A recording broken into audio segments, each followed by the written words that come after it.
Hello and welcome. And today is a very, very special occasion because I have not only a good friend of mine who I love dearly, but an international speaker and resiliency coach. Hello and welcome. And today is an incredibly special occasion for me and for you folks out there because we have a unique and special guest. Today is an incredibly special event. I'm sorry. Take 14. I do the same thing, bro. Welcome. And I'm extremely excited today because we have a unique and special guest for you. Hello and welcome. Today's an incredibly special day because we have one of the most unique, special individuals that I personally love dearly. He's an international speaker and resiliency expert. And what he's going to do for you today is transform your way of looking at any obstacle that you may face in your life in any capacity. Chris? Yeah, no, that's great. I think a little bit more conversational, right? You don't need to be so like polished or buttoned up in your delivery. You could just say, "Hey guys, welcome to the show here. We have a special guest today, PJ," and then do the whole intro. And today we'll be discussing resiliency. I mean, just kind of keep it short and simple, straight to the point. Okay. Can I Yeah. add one suggestion too? Yeah. Please. Please. Come from your heart, not from your head, because Yeah. I do the same thing. I get all wrapped up in my own gourd, but come from your heart and your truth will speak. Okay. Beautiful. Thanks, PJ. Welcome back. Welcome. And today we have an amazing guest for you that's going to really transform your way of looking at any obstacle. He is an international speaker and resiliency expert. Please welcome PJ Dixon, a personal close friend of mine who I love dearly. Welcome, PJ. Thanks, brother. Super glad to be here. Chris? Yeah, can we try one more? That was great. Actually, yeah, we're heading in the right direction here. So let's do one more and then just kind of plant that seed, right? And today we're going to be talking about resiliency. Okay. Right? Mm-hmm. Welcome. And today we have a unique and special guest. He's a dear friend of mine who I love incredibly. Welcome. And today we have a unique opportunity to meet one of my favorite human beings on the planet. He is an international speaker and resiliency coach. Welcome. Today is a unique event. Welcome. Today is a special time. Well, Take your time, bro. Yeah. Take your time, Darren. Yeah. Just like, I think as soon as mentally speaking, right? Because we know that you're recording. I mean, yesterday, dude, right? It was like, I know. It's so. Yeah, exactly. Yeah. The camera's amazing.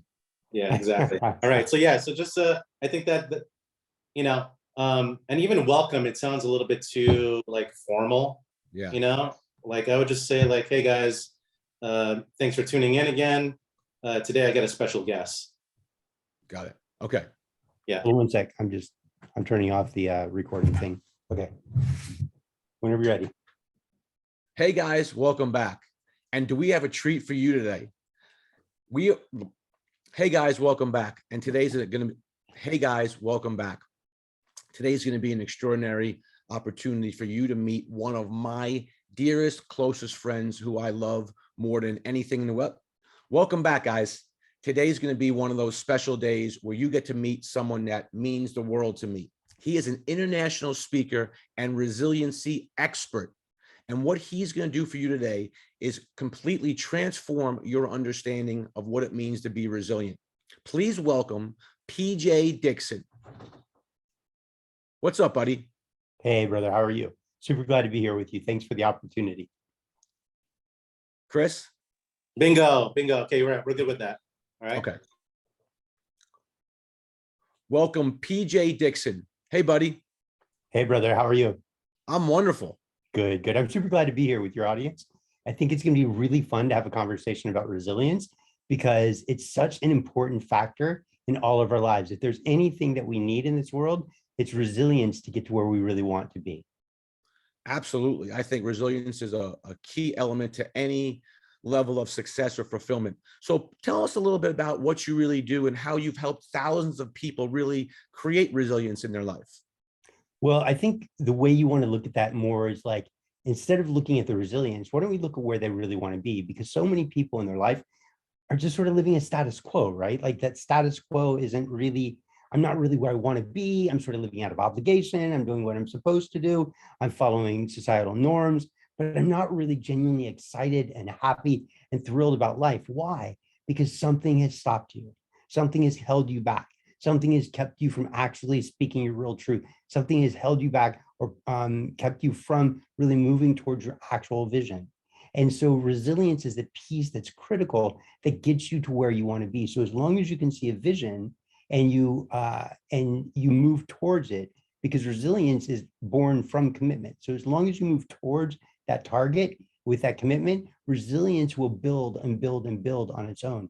So instead of focusing on the resilience itself, it makes more sense to focus on, well, what is it that I really want and how can I get there? Despite the obstacles or the adversity, how can I go over it, under it, or around it? How can I get through it to get to where I really want to be? And then as long as we put our focus on that target, the resiliency comes. It's a natural part that's born from our intention, from our desire. But if the intention is status quo or just doing what makes other people happy or avoiding the argument or doing what I'm obligated to do, that's our commitment. Where would you rather be? I love that. I really do love that. Well, if I was to ask you this question, Yeah. how do you know that that goal, that end product of where you want to be is really coming from your authenticity, or it's coming from these preconceived notions of who you're supposed to become, created by the paradigm and habitual way of thinking that we've been programmed to believe is really us? Yeah, I think that's a really great question. And I would say the answer is very simply, what brings you the greatest joy? And so if I'm doing what is pre-programmed into me by society or family or whatever the situation is, your boss, then you're probably going to have some internal resistance. You're probably going to wake up in the morning and feel like, I don't really want to do this. This isn't really what I want to do. But if there's something that excites you and turns you on, like let's say water skiing, and your friends are like, hey, you want to go water skiing this weekend? And you say, yeah, man, absolutely. And they say, well, we're getting up at like 4:30 in the morning because it's a couple-hour drive. Are you up for that? And you're like, yeah, I don't care that. I'm totally in. Like all of a sudden you're excited, right? That energy level goes up. And when the energy level goes up, there's something true inside of you that is calling you to do something like that. It doesn't have to be about work. It doesn't have to be about play. It doesn't have to be about a relationship or creativity. It can be about any of that stuff. It can be something as simple as I want to go on a hike by myself and sit on the edge of a cliff and just look out at the open space.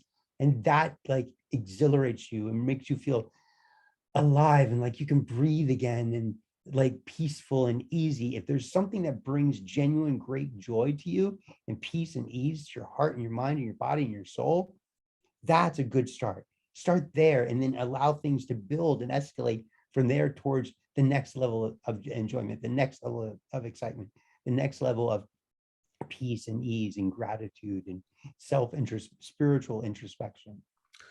Yeah, everything you're talking about is hitting home with me. However, when we're living in this instant gratification society and everything is at our fingertips, do you think that creating resilience or even leaning towards your passion and purpose that we're not taught in school, we're not even taught how to do that, do you think this instant gratification society that we're living in, where technology is basically running most of our days, it's even more challenging to be resilient than ever before? I think that's a really great question. I would say both yes and no. And even no, I don't necessarily want to say that, but let's say yes, it's a little more challenging. Why? Because there's so many distractions, right? Internet and social media and video games and instant access to anything that you want to watch on cable. Like there's so many distractions. So it's much harder for you to get to where you want to be because you have to navigate all of the different distractions. And on top of that, there's all the social obligations. There's the obligations with family and business and company and all of these things. So there are a lot of obstacles in your way. However, it's also easier because of some of those things, because of social media, because there are so many people out there that want to help, because there's this age of collaboration that we're currently living in, meaning that there's so many people that want to work with other people and help other people succeed.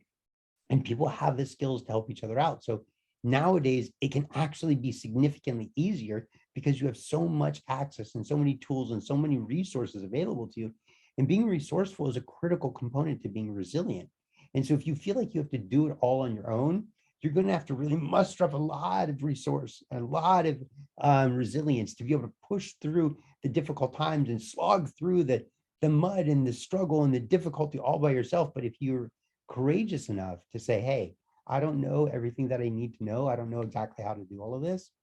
Let me actually ask for some help. Then you can actually get to your goal significantly quicker, and you reduce the need for some of that resilience because you're reducing the resistance, right? We always think that resilience is this thing that we have to muster and pull up to push ourselves through the difficult times. But what if we're more resilient because there's less friction? So if we reduce friction, then we become more resilient. We can actually act longer, and we can accomplish more, and we can achieve more, and we can go further in our lives and get closer to that vision of what we really see for ourselves. And the other thing to think about is, for thinking about our potential, right? It's so beneficial to have resilience to reach your potential. But the problem is, potential is this amazing thing. I don't know if you know anything about mountain climbing, right? If you're rock climbing and there's somebody at the bottom of the rock holding the rope, so as you climb, they tighten the rope. So if you slip, they hold you. They're called a belayer, right? Or somebody who belays you. I always think of potential as belaying you from the top of the mountain, pulling you up, right? And so as you climb up to the top, you're like, oh, I'm about to reach my potential. This is amazing. I've got the resilience to get to the top. And you get to the top, and you realize, wait, I haven't reached my potential, because potential is run down the other side of the mountain and back up the next mountain. And it's on the next mountain peak. Why? Because potential is always pulling you forward, and resilience is its best friend, right? If you think about potential as saying, hey, up here, up here, up here, resilience is the rope and the muscle and the intention inside of your mind and your heart and your body to drive you forward towards that potential. And it doesn't have to be a fight and a struggle. It can be a game. You can gamify it. You can make it playful and fun. And so using resilience just by saying, how can I do this? How can I make this happen? How can I achieve this? What are my options? Who can I ask for support? Like, life can be so much more easy if you're courageous enough and vulnerable enough to say, hey, I don't know how to do that. Can you help me? Because this is really important for me. I love that you said vulnerable, because I believe every human has the potential to be as resilient as their mind lets them. Yeah. So with that being said, what's really holding us back from expressing this resilience? I think the how-to is a huge element of that.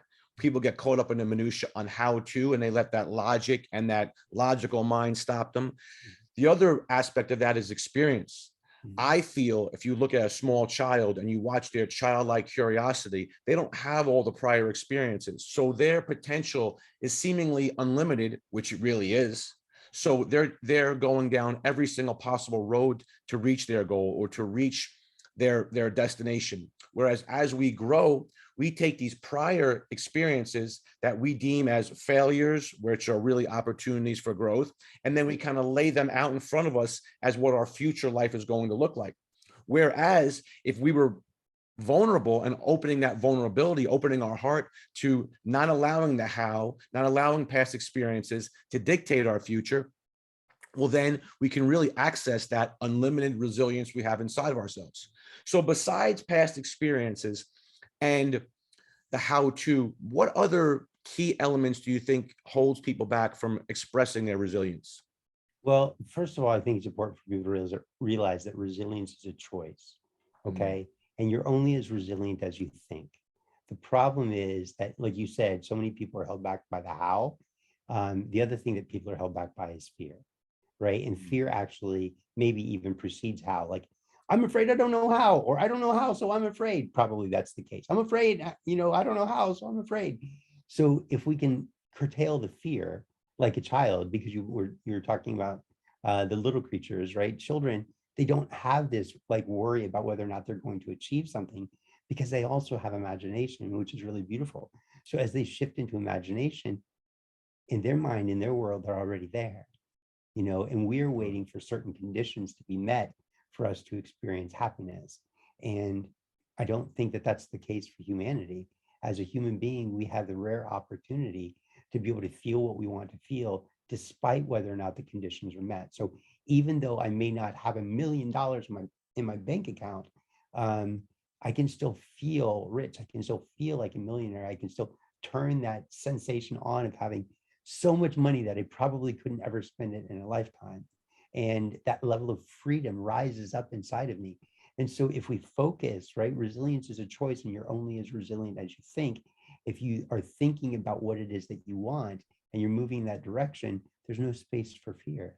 But so often, because we don't know how, or we're afraid of what other people might think or say, or we're afraid of failure, that one thing holds us back, because what are we focused on? The fear. And so I always like to say that, you know how in the Christian Bible it says the faith of a mustard seed can move mountains. If I take that mustard seed and I shave a little tiny piece of that mustard seed off, and I call that little tiny shaving fear, worry, or doubt, then I reconnect it, I no longer have a mustard seed of faith. I now have a mustard seed that's tainted. So my level of resilience has gone down because I've allowed fear to get into that. For example, just a quick example, I used to be physically a lot stronger and a lot more independent.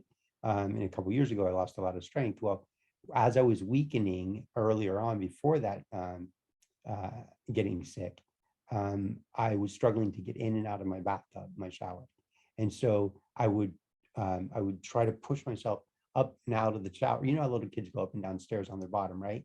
Mm. So I would do the same thing to get in and out of the shower. But trying to get out, I was getting weaker and weaker. And as I would try to push down with my arms and swing my butt up and land it on the side of the tub, I would slip. My butt would hit the side of the tub, and I'd slip and I would fall over and over and over, right? And it took a certain level of resilience to be able to eventually get out. But it also took stopping for a moment and looking at my mustard seed and going, okay, what's going on? I'm not purely confident.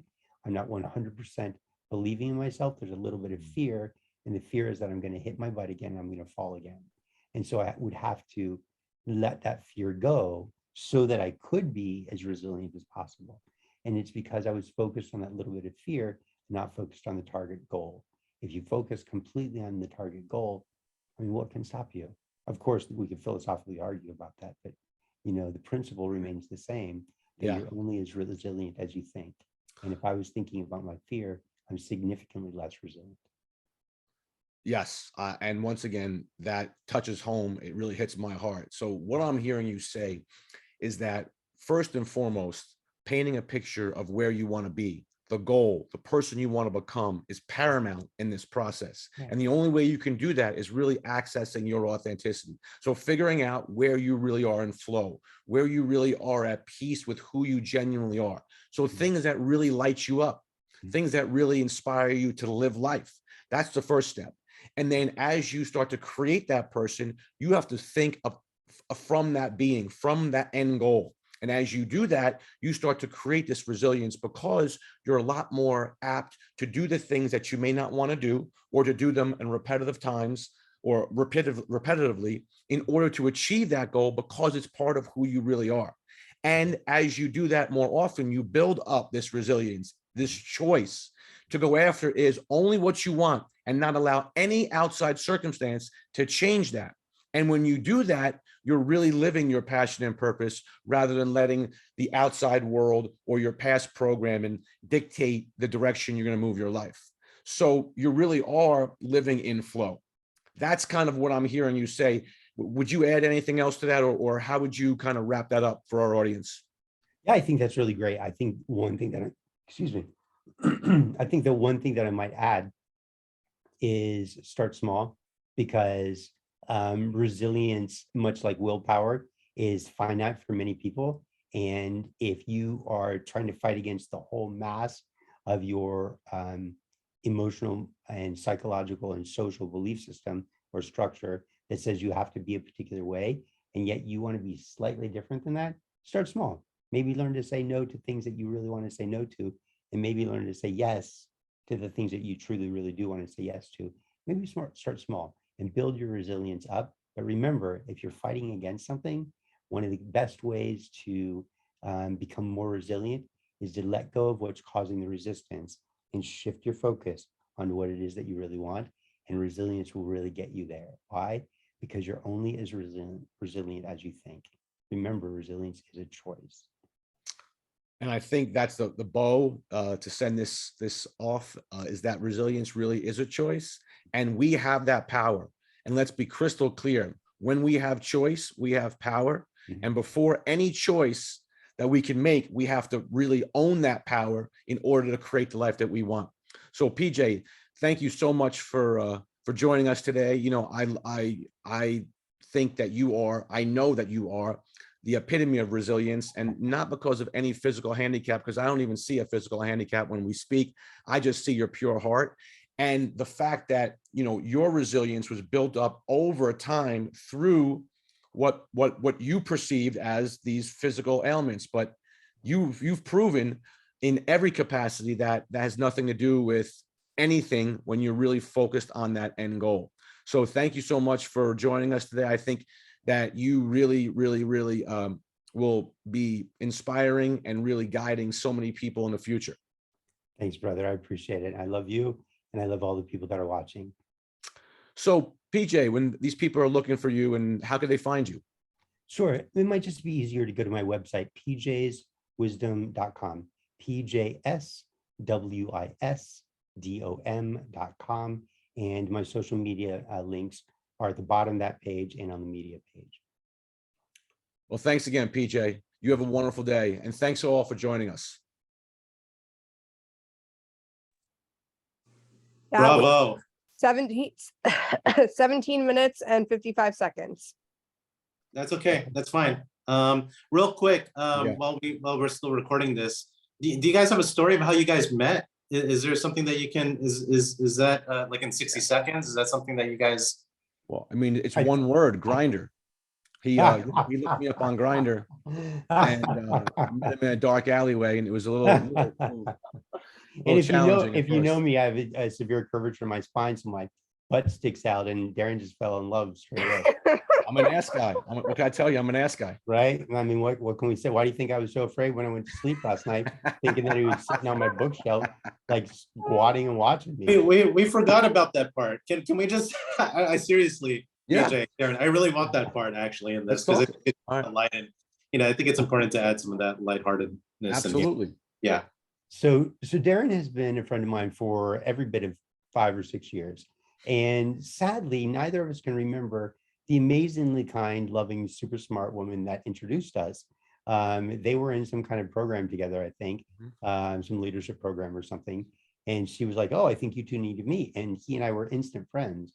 And, you know, anytime that we get on a call together or are in each other's presence, we can literally talk for hours and hours and hours nonstop. And it's just easy. Like Darren is far and away one of my favorite people on this planet, because he's authentic and he's kind and he's genuine and he's courageous and he's vulnerable and he's willing to look at himself, just an incredible human being. And I trust him implicitly. And yet last night, right before I went to sleep, or as I was going to sleep, I had this weird, like creepy, like flash on my brain that he was standing at the end of my bed. And so I woke up and looked, and he wasn't there, obviously. You know, we're in 2 different cities. And I was like, okay, that was weird. And I started to go back to sleep. I closed my eyes, and just as I went to sleep, I saw something out of the corner of my eye, and my brain saw Darren sitting cross-legged on top of one of my bookshelves in my bedroom, just like looking down at me, all creepy and weird. And I startled again and woke up, and I looked around, and I'm like, why? I've never, ever that I can think of dreamt about Darren. Why would he be in my room climbing up on a bookshelf, just staring at me and looking at me while I was sleeping? Creeped out weird. So I don't know what that was about, but yeah, it was a funny, awkward moment for me. Well, the truth of the matter is, you have jumped about me before. I'm pretty certain of that. And it wasn't a dream. I was actually on your bookcase. I snuck in and wanted to make sure that you were going to show up to this interview today. So it was all true. And the first time we met, so Kristen, I think her name was Kristen, but I'm not even sure. I think you're right. Yeah, I think you're right. So we talked over the phone. He said, no, I'm going to come up from Tucson. You know, why don't you pick me up at the airport? Yeah. So I had no idea that PJ was in a wheelchair. Really? And I don't remember this. because of energy, and everything is energy, folks. Everything is energy. Because of energy, Yeah. I pulled up, he pulled up in his wheelchair, and I got out of the car, and none of that had any effect on any of the situation. Like, I didn't even see the wheelchair. And I said, can I help you in the car? He's like, yeah. And he just kind of jumped up in my arm. I put him in the car, put his wheelchair in the car, and we have spent the entire day together, hours and hours and hours of talking. And like I said, because of the energy that PJ gives off, he just makes everyone around him feel so welcome, so just natural and authentic. And that was what gravitated me towards him. How matter of fact he was about anything. So that made me even more vulnerable, even more open to share anything that came into my heart with him. And ever since that point, I always just love speaking with him and just being around his presence. Well, thanks, brother. It's a real honor for me to call you more than friend, but instead to call you brother. And it's always my pleasure to be in your presence. And I absolutely 100% know that what you're doing here with these interviews, this interview series, and your intention to help people really discover who they are and set themselves free, I think this is amazing. And unquestionably, people are going to be made better simply because they've heard your voice. Thanks, bro. Thank You're you. welcome. Is that what you wanted, Chris? Yeah, no, that's beautiful, guys. Appreciate that nugget. Love it, love it, love it, love it. Okay, no, dude, that was primo. I wanted to see, listen, not this, I guess this really wraps up the conversation. The other stuff that I want to do with you, Darren, I guess we can kind of do after this. We can just start up a new link or whatever it is. We just need to lock in that the first part of the intro. Okay.